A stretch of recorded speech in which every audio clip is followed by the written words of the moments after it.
निर्माता म्हणून घेतलेली उडी इतकी सुपरहिट झाली आहे की आता रितेश देशमुख मराठी चित्रपटात काम करतोय। चित्रपटाचं नाव आहे लय भारी।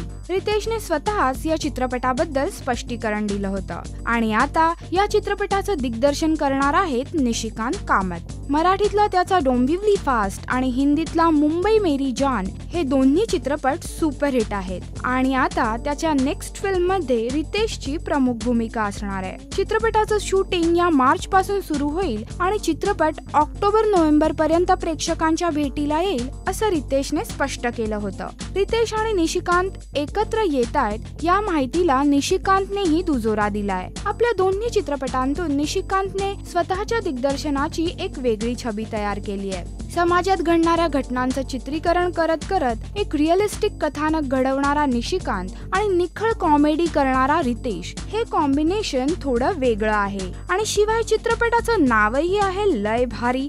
म्हणजे हा चित्रपट कॉमेडी आहे की सिरियस पठडीतला आहे हे आत्ताच सांगणं कठीण जातंय। त्यामुळे चित्रपट रिलीज होईपर्यंत आपल्या ह्या उत्सुकतेला उत्तर मिळणं कठीण आहे। राष्ट्रीय मराठी करिता श्वेतांबरा सावंत।